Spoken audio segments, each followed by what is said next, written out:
అన్నగారు పడుకోండి మేడం.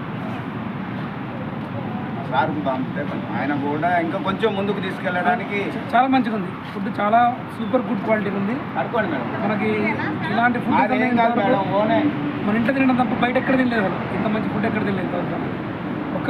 ఒకదానికి ఒకటి కాంపిటీషన్ ఉంది. కర్రీ కానీ, పప్పు కానీ, పికిల్స్ కానీ, సర్వీస్ అయితే సూపర్ అసలు. ఇంకా గురువు గారు కూడా మంచిగా అసలు చాలా ఆప్యాయంగా పలకరించి ఫుడ్ పెట్టడం అనేది చాలా మంచి.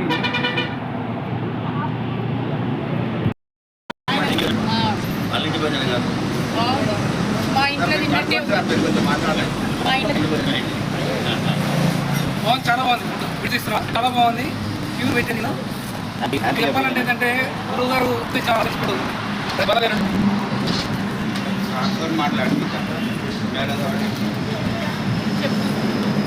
మీకు ఏంటంటే మనకి అదృష్టం ఉంటే ఇక్కడ తింటాం, అదృష్టం లేకపోతే ఇక్కడ తినలేము.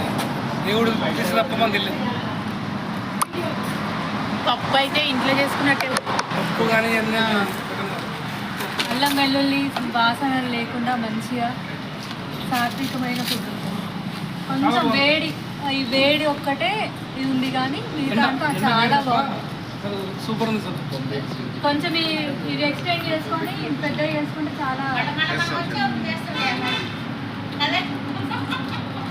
కమర్షియల్ కాకుండా డబ్బులు వస్తాయి. కమర్షియల్ అయితే ఏమైందంటే కొద్దిగా అటు ఇటు కమర్షియల్ చేస్తున్నాం, మంచి ఏదో ఒక హ్యాండ్ పడుతుంది. కమర్షియల్ చేస్తున్నాం, డబ్బులు రాగానే మంచి చేంజ్ అయింది.